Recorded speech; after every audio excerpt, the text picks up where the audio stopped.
तू फक्त पक्षप्रमुखच म्हणून राहिला, तुला माहितच नाही शिकायचं कसं असतं.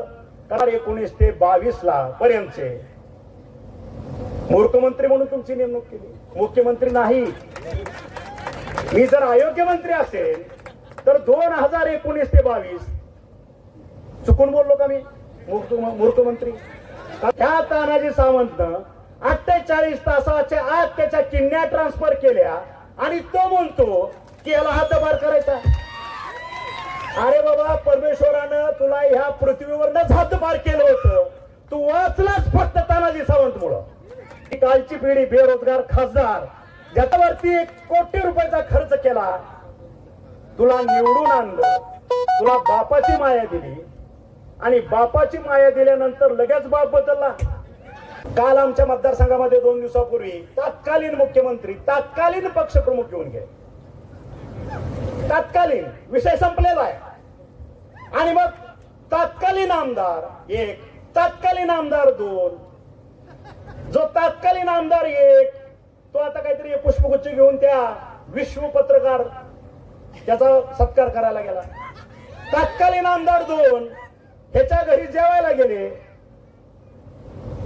हे जेवायला जायची वेळ आली नसती, हारच घालावा लागला असता. ह्या तानाजी सावंतनं 48 तासाच्या आत त्याच्या किडन्या ट्रान्सफर केल्या आणि तो म्हणतो की याला हद्दपार करायचा.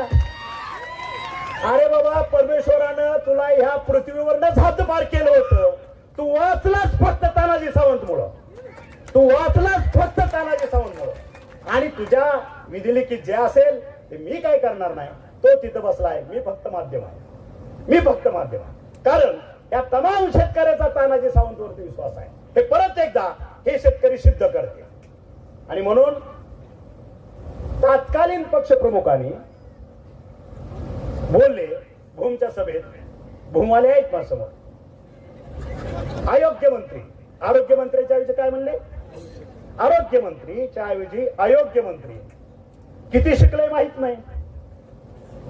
हा बाबा, तू फक्त पक्षप्रमुखच म्हणून राहिला, तुला माहितच नाही शिकायचं कसं असतं. कारण माझ्या लेखी तत्कालीन पक्षप्रमुखाची डिग्री 10वीच्या पुढची नाही. आणि मी काय शिकलोय हे शिवाजी विद्यापीठाला माहित आहे. त्या वेबवर गेलं, तानाजी सावंत टाकलं तर डिग्री येतील. रँकर होता का फेल झालेला होता हेही तुम्हाला कळेल. पुणे विद्यापीठात गेल्यानंतर तानाजी सावंत काय शिकला आणि काय शिकला नाही हे तिथं कळेल. रामानंद तीर्थ विद्यापीठाला गेल्यानंतर PhD त्यानं काय छापून आणली का बोगस सर्टिफिकेट केलं हेही तुला कळेल, नाही का?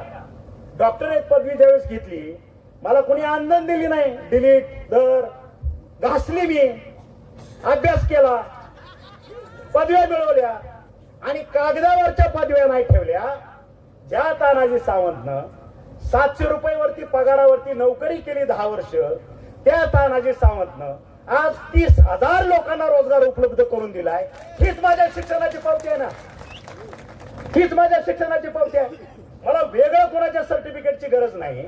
मी असं म्हणेन, मग मी जर अयोग्य मंत्री म्हणून तुम्हाला त्यावेळेस वाटत होतो तर महाराष्ट्राच्या जनतेनं त्यावेळेस तुम्हाला एवढे आमदार देऊन चूक केली. आणि त्यावेळेचे 2019 ते 22 ला पर्यंतचे मूर्खमंत्री म्हणून तुमची नेमणूक केली, मुख्यमंत्री नाही. मी जर अयोग्य मंत्री असेल तर 2019 ते 22 चुकून बोललो का मी मूर्खमंत्री? कदाचित हेच असू शकतं. कारण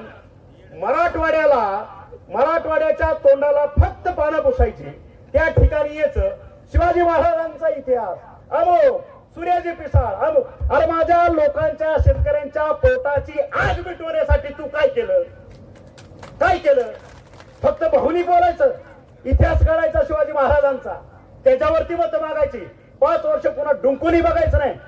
आणि त्याच पावलावर पावलं ठेवून ही कालची पिढी बेरोजगार खासदार ज्याचा मी एक बाप होतो, माझ्या अगोदर 2 बाप होते, विलासराव एकदा बाप होते, माझा आता अजून कोण होतं, आता शरद पवार आणि उद्धव ठाकरे बाप झालेत. किती बाप झाले मला माहित नाही, किती बाप झाले मला माहित नाही. आलं लक्षात? मी त्या 100 बापाच्या पोराला तुमच्या माध्यमातून एक प्रश्न विचारतो.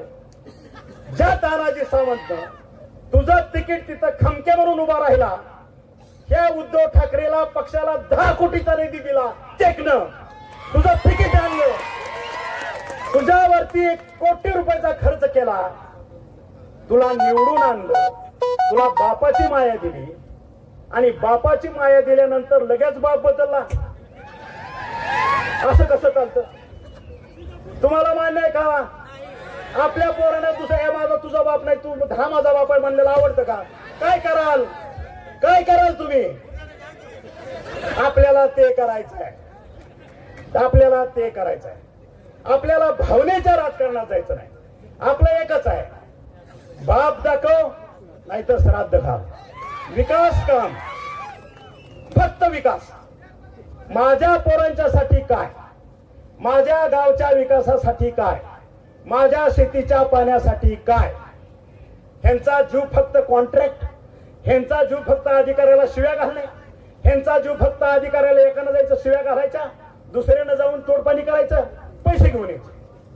ह्यांचा जीव ह्याच्यात. आणि म्हणून मी ह्यांना आज माझ्या तमाम धाराशिवच्या शेतकऱ्याच्या वतीनं जाहीर आव्हान करतोय.